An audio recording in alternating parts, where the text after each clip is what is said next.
Imagina você acordar em mais um dia comum e perceber que a sua mão direita tá literalmente falando com você. Ela agora tem vida própria, controla totalmente seus movimentos, se transforma em formas bizarras e diz ser um parasita alienígena. Uma criatura que se apodera do seu corpo para se manter viva, forçando uma coexistência simbiótica enquanto você assiste inúmeros seres como esse invadindo o corpo de outras pessoas, tomando o controle dos seus cérebros um a um, até começar uma verdadeira guerra pela sobrevivência. Isso aqui por si só já seria uma premissa muito interessante para um anime de terror, já que os temas tratados aqui são bem pesados e as mortes não são nada limpinhas, pelo contrário. Mas ainda assim, Parasite consegue ser muito mais. Um anime extremamente interessante e complexo que te faz questionar junto com o personagem principal o seu lugar no mundo, quem você realmente é e se nós como espécie somos assim tão diferentes desses monstros. E aí, gostou da ideia? Então esse anime é pra você. Nesse vídeo eu vou te apresentar a história de Parasite, os significados e simbolismos por trás dela e principalmente a filosofia que esse anime traz, e eu te garanto, vai valer super a pena. Então já puxa uma cadeira, pega um lanche e vambora.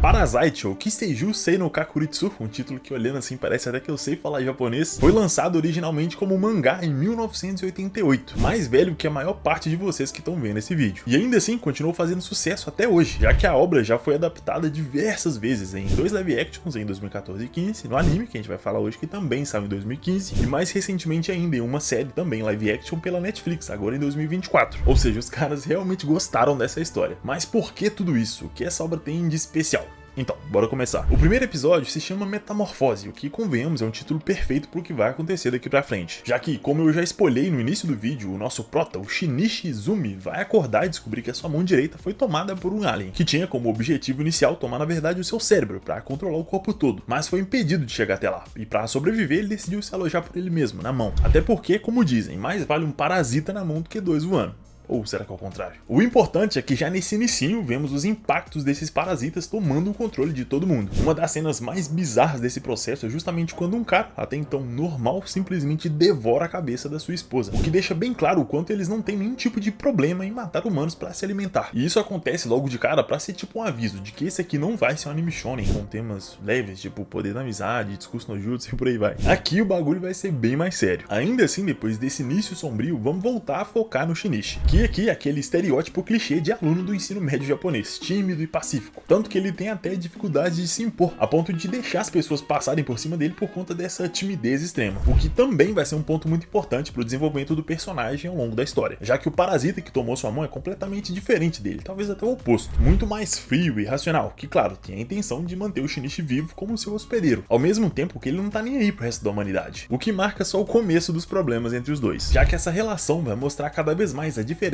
entre o instinto e a racionalidade, a tentativa de sobreviver a qualquer custo e a necessidade de manter os seus princípios morais e a sua humanidade. Esse inicinho tão cheio de violência serve também para mostrar o quão frágil é a vida humana, que só tem essa sensação de estar no topo da cadeia alimentar até que uma força superior apareça e mostre o quão frágil nós realmente somos. A essa altura o Shinichi está começando a entender como ele vai viver com seu mais novo colega de corpo, que ele batizou carinhosamente de Migi, que é literalmente direita em japonês, uma referência à mão direita que ele tomou. Aqui eles aprendem a conviver mais um com o outro ao mesmo tempo que descobrem cada vez mais parasitas pela cidade, como por exemplo um professor que estava literalmente comendo os alunos, o que leva a nossa dupla dinâmica a intervir para salvar todo mundo e derrotar o parasita invasor. E aqui, você que assim como eu já viu muitos animes e já conhece um monte de tropos e clichês, acha que a obra vai virar uma aventura sangrenta em que cada novo episódio eles vão enfrentar um inimigo diferente e assim vai aprender alguma coisa até chegar numa lição final contra um vilão mais poderoso. Mas não exatamente, Parasite na verdade vai seguir numa linha paralela a isso. Esses combates episódicos realmente acontecem, porque né, eles têm que vender a porra do anime. Mas o foco mesmo tá nas discussões morais e filosóficas que a coexistência desses dois traz pra mesa. E por que exatamente? Bom, para início de conversa, o Migi é um alienígena parasita que não tem a mesma percepção e conceitos humanos, obviamente. Ele age puramente baseado no seu instinto mais primitivo de sobrevivência, o que não quer dizer que ele não seja complexo ou inteligente, muito pelo contrário, ele é, e muito. Mesmo assim, do ponto de vista do Shinichi, que é um humano, ele é frio demais, sem empatia, quase como uma máquina, e isso dificulta muito a construção de confiança entre os dois. E é justamente aí que as coisas ficam interessantes. O desenvolvimento das nossas habilidades sociais como espécie se deu justamente pelo princípio mais básico de todos, a sobrevivência. A necessidade de criar conexões veio justamente pela vantagem que viver em grupo traz, como, por exemplo, a proteção contra predadores, a capacidade de caçar animais maiores e mais fortes, facilita o cuidado e proteção dos filhotes e por aí vai. Isso falando do mais básico, já que a comunicação complexa também veio seguindo esse mesmo princípio, que por sua vez possibilitou toda a inovação científica e tecnológica ao longo dos séculos. Mas o que isso tudo tem a ver com anime de terror e alienígena na mão? Então tem tudo a ver. O Migi, que tinha como principal objetivo sobreviver, não conseguiu controlar totalmente seu hospedeiro, e por isso acaba precisando da colaboração voluntária dele para continuar vivo, ao mesmo tempo que o próprio Shinichi era fraco demais para lutar contra os outros parasitas, que a propósito eram muito mais violentos. Então o melhor e mais óbvio caminho seria a união, a cooperação. Só que para ter união precisa de ter confiança, e para ter confiança eles precisavam entender um ao outro. E por isso o Migi, sendo muito mais racional, percebeu que ele precisava se aprofundar mais na cultura humana, aprender a valorizar o que o Shinichi valorizava, para criar uma conexão, uma que fosse estável bastante para garantir a sobrevivência dos dois. E por isso o momento em que a dupla salva a vida de uma garota humana de outro parasita se torna um momento chave para os dois personagens, em que o Shinichi percebe que o Migi poderia sim aprender a lidar com sentimentos humanos e o valor da vida em si, enquanto o Migi começou a ver algum valor nesse tipo de sentimento, que até então simbolizava a sua fraqueza para ele. Tudo isso fica ainda mais interessante com os embates filosóficos, por assim dizer, entre os dois, já que pro Migi tudo que a sua espécie está fazendo ali na Terra é por sobrevivência, às vezes de um jeito desnecessariamente violento, sim, mas por sobrevivência. Ao mesmo tempo que pro Shinichi aquilo é uma invasão de seres malignos atacando os pobres humanos indefesos. Mas se a gente realmente parar para pensar, isso não é tão diferente do que os humanos fazem com outras espécies, com a natureza em si ou com os outros povos da mesma espécie. E ainda tem mais, para piorar, os parasitas não têm nenhuma intenção de destruir o planeta ou o meio ambiente, pelo contrário, se tudo que eles fazem é para se preservar, para sobreviver o máximo de tempo possível, por que caralhos eles vão destruir a única casa que eles têm, o único lugar que eles podem chamar de lar? Algo que aparentemente a humanidade não se perguntou até hoje, já que a gente tá literalmente botando fogo na própria casa, a única que a gente tem. E se isso tudo é verdade, por que os humanos como espécie são os merecedores de dominar o planeta e não os aliens? Quem elegeu essa espécie como a principal, a melhor, a mais evoluída? E a resposta mais senso comum e talvez até óbvia seria dizer que a gente conquistou isso pelo mérito próprio, que fomos lá e dominamos tudo na base da inteligência e da força. Mas e agora que seres mais inteligentes e mais fortes chegaram no planeta? Eles passam a ter o direito de dominar no nosso lugar? Qual a melhor saída para isso? E é aquilo, né? Quando alguém tá dominando todo mundo, aí foda-se, bora tocar o terror, fazer o que quer e é isso aí. Mas quando outra pessoa, ou nesse caso outra raça mais forte, entra na história, aí não. Agora a gente tem que coexistir, ser pacífico, ser tranquilo. Rapaz, tá certo isso. Ironicamente, existiam sim aliens que pensavam exatamente dessa forma, em uma coexistência pacífica. O que a gente vê claramente quando a dupla conhece um parasita que teve sucesso em tomar o controle do seu hospedeiro, mas que mesmo assim escolheu manter a fachada de um ser humano normal, tentando desenvolver uma maneira de coexistir ao invés de só destruir a raça inteira. Ou seja, para esses dois personagens, tudo que eles acreditavam até ali começa a ser desconstruído, questionado bem na frente deles. E os extremos que eles representavam passam a fazer cada vez menos sentido. Prova disso é que com o passar do tempo, os dois personagens começam um processo de mescla comportamental, em que o Shinichi, que era mais passional, se torna cada vez mais frio e distante, ao mesmo tempo que o Migi começa a se importar mais e mais com as pessoas. E isso levanta uma grande questão.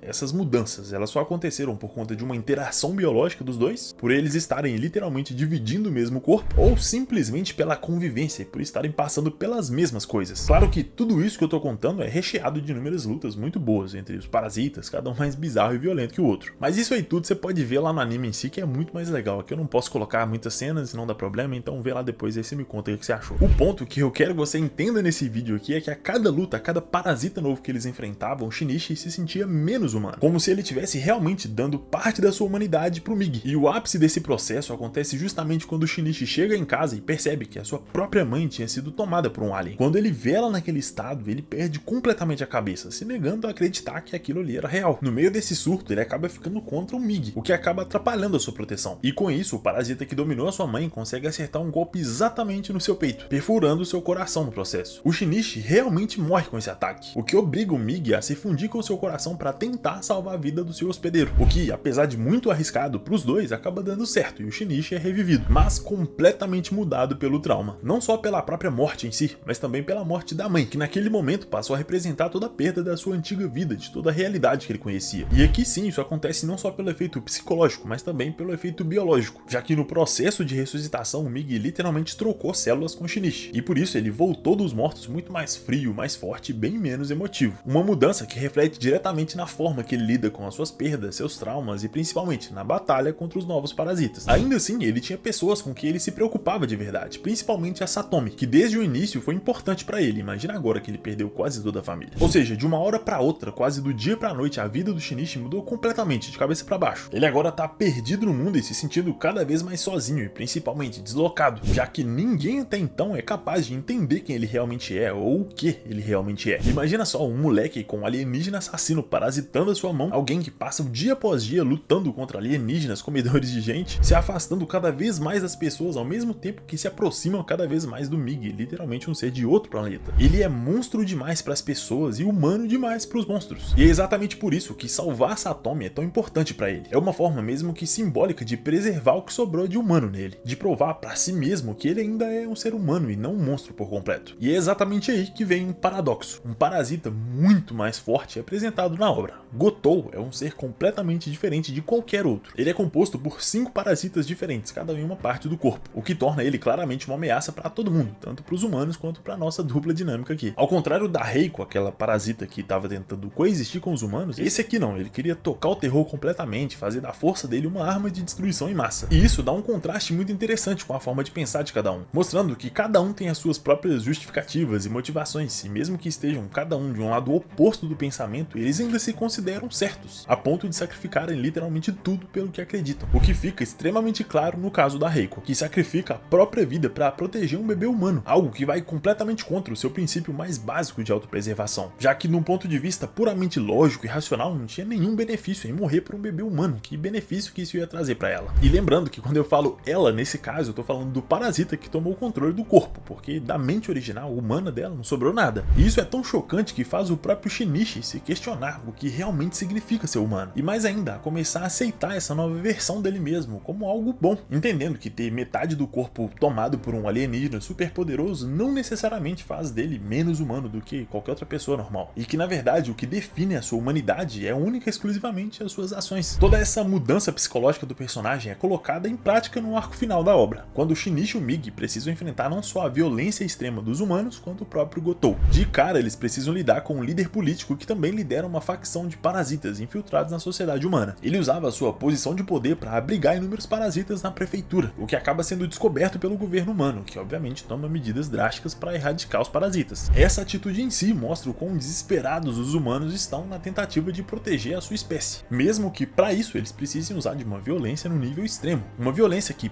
para eles é justificada, afinal é tudo pela sobrevivência. Mas não é exatamente isso que os aliens também estão dizendo? E essa crítica é tão presente nesse momento da história que o próprio líder parasita faz um discurso antes de ser morto, dizendo que os parasitas são um controle natural sobre a população humana, e que a humanidade é o verdadeiro parasita do planeta, causando destruição ambiental e desrespeitando completamente o equilíbrio natural. Tudo isso faz o Shinichi se questionar mais ainda se a humanidade tem mesmo o direito de se colocar como moralmente superior aos parasitas. O que vamos combinar é um discurso extremamente atual e pesado, porque vai diretamente na ferida, obrigando a gente a encarar nossa própria fraqueza e hipocrisia. E como se não bastasse tudo isso, o massacre termina com o Gotou surgindo como o principal inimigo, extremamente forte e resistente, matando brutalmente tanto humanos quanto parasitas sem nem hesitar. E isso faz com que o Shinichi e o Mig sejam a única barreira contra a destruição completa, justamente a dupla que consegue entender os dois lados, representando tanto a humanidade quanto os parasitas de uma vez só. E por isso, mesmo sabendo que eles não tinham muita chance, eles decidem enfrentar o Gotou com tudo. E a luta em si é muito boa e tensa, eles conseguem unir as melhores partes de cada uma das espécies para tentar sobreviver. Mesmo assim, o Gotou era muito mais forte e acaba ferindo o Shinichi gravemente, e para salvar sua vida, o Mig decide se separar do seu corpo, algo que para ele significava na prática a morte, sem chance de sobrevivência. E isso é uma das partes mais legais e interessantes da evolução do personagem, já que isso mostra o quanto ele evoluiu emocionalmente, a ponto de ir contra a sua natureza lógica e racional para fazer um sacrifício desse tipo, o que contrasta absurdamente com a sua personalidade no início da obra. Essa atitude realmente salva o Shinichi, que claro fica completamente puto com isso, mas muito motivado a terminar a luta, a honrar o sacrifício do Mig. E ele faz isso explorando uma das poucas fraquezas dos parasitas, a incapacidade de lidar com substâncias estranhas no seu corpo. E por isso ele usa um tubo de ferro contaminado para matar o Gotou, o que também mostra o quanto o próprio Shinichi evoluiu desde o início da série, como ele aprendeu muito com o Mig e se tornou um humano melhor depois de conviver com um alien. Irônico. A conclusão da obra traz de volta todos os temas apresentados na relação entre o Shinichi e o Mig, que agora desapareceu completamente do corpo do Shinichi, entrando numa espécie de hibernação permanente, mas agora com todas as mudanças deixadas por ele. Tanto que nas cenas finais o Shinichi enfrenta um serial killer humano que representa o lado mais cruel e sádico da humanidade. Esse momento reafirma uma das principais mensagens da obra: a linha entre os humanos e os monstros é tênue, às vezes até impossível de se diferenciar. Ele termina a série arriscando a vida para salvar a Satomi, mostrando o quanto ele também evoluiu como indivíduo. Eles finalmente conseguem se conectar novamente e a série termina com um tom de esperança e aprendizado muito grande. Tudo isso em só 24 episódios super bem feitos, com muitos momentos de ação, lutas super violentas e frenéticas, mas também com momentos leves e engraçados. E isso sem nem falar de toda a parte filosófica da obra, que, como já deve ter ficado claro, é muito mais profunda do que parece. Então sim, Parasite é incrível. Eu sei que não é uma obra que tá no hype nem nada, não tá todo mundo falando sobre, mas eu acho que vale super a pena você que não viu ainda ir lá assistir. Então comenta aí embaixo o que você achou sobre toda essa discussão, quem tá realmente certo, os humanos ou os aliens. Deixa aí a sua opinião e bora trocar uma ideia. No mais, se inscreve aí se você não tiver inscrito e ajuda a gente a bater o 100k, que ainda vem muita coisa boa pela frente. Meu muito obrigado pela sua atenção e pelo seu tempo. Um agradecimento especial aos membros do canal que me ajudam diretamente a continuar produzindo por aqui. Se você também gosta do canal, gosta do conteúdo, puder e quiser ter acesso aos vídeos exclusivos, seu nome aqui nos créditos e principalmente ajudar o canal a continuar existindo, dá uma olhada para virar membro também. 5 pila no mês, uma coquinha só, e você já faz parte da galera e me ajuda muito. Então, tamo junto, é nóis e te vejo no próximo vídeo.